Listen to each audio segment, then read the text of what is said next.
Bajaji. Basi walao kwa niaba ya wenzako wengine. Nashukuru. Mama Samia oye. Mheshimiwa mkuu wetu wa mkoa Halima Dendegu oye. Mheshimiwa mkuu wetu wa wilaya oye. Chamwapita oye. Vijana wenzangu oye. Kwa majina naitwa Sleimu Hamduni Sleimu, dereva bajaji na pia ni mwenyekiti wa kituo cha Jine. Mimi napenda kuwaasa vijana wenzangu, hasa wale wasiofanya kazi, wanarubuniwa kwa pesa ndogo kuingia barabarani kwenda kufanya maandamano. Waache. Hakuna kiongozi atakaye kuletea ugali nyumbani au atakaye kuletea pesa nyumbani. Tokeni mfanye kazi, mpate riziki zenu, mkalale na familia zenu. Lakini kama umekaa kizembe mtaani, lazima utashawishika kufanya mambo ya ajabu. Tanzania yetu hii, watu wanatoka nchi za jirani, wamegombana Kongo, sio wapi, tunawapokea kuja kuwahifadhi, wanakimbilia Tanzania, ni nchi ya amani.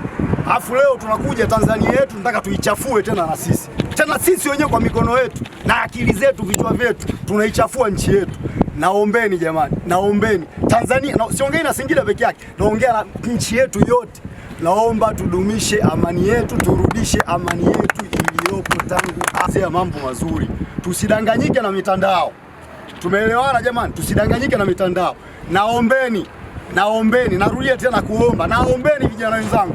Juzi hapa mitandao imezimwa. Tumezuiwa kutoka, tumezuiwa kufanya majukumu yetu ya kila siku. Mmepata faida gani? Wenzetu wengine wampoteza maisha kwenye mavurugu yale. Madanganywa, maandamano, mmeenda kuleta shida. Sasa naombeni jamani, hili lisijirudie. Naombeni amani yetu irudi. Tumwachie nafasi Mheshimiwa Rais wetu, atatufanyia mambo mazuri. Tuseme inshallah wote jamani. Alafu habari nyingine ninayosema mimi, habari ya udini, sijui ubaguzi, sijui nini. Taifa letu sisi hatuna. Sisi ni wamoja.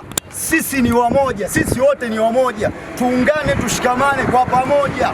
Naombeni habari ya vurugu, ugomvi, nini sitaki. Naombeni Watanzania wenzangu, vijana wenzangu, naombeni amani yetu irudi. Utapata faida gani wewe kuingia barabarani au umepoteza maisha? Familia yako inakuaje? Naombeni hilo, naombeni jamani, tafadhali naombeni amani yetu ya Tanzania irudi pale pale. Naomba lisijirudie la tarehe 29. Vijana wenzangu, kwa hilo nimemaliza. Kuna umuhimu gani wa amani kwenye kazi yako hii unaifanya? Umuhimu wa amani kwenye kazi yangu, mimi bila kutoa mguu wangu nyumbani, familia yangu haipati chakula.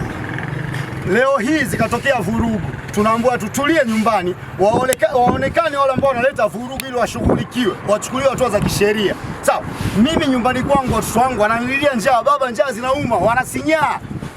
Niwapeleke wapi watoto wangu? Niwapeleke wapi? Niwalishe mchanga? Mtu angalie sana hilo jamani. Umuhimu wa amani mkubwa sana kwa taifa letu, na umuhimu wa amani mkubwa kwa kila mtu. Amani inamgusa kila mtu, haichagui. Amani haichagui eti kwamba utajiri, sio nani, inamuathiri kila mtu. Naombeni jamani. Naombeni jamani. Naomba msinifanye nikalia. Taifa letu sisi ni amani, miaka nenda rudi. Naombeni jamani. Sasa turudishe amani ya taifa letu. Tanzania tangu lini tukamwaga damu? Kwa nini Tanzania tumwage damu? Hapana. Tuache jamani, tuache. Turudishe amani yetu. Tumpe nafasi Mheshimiwa Rais, atatufanyia mambo mazuri, atatusikiliza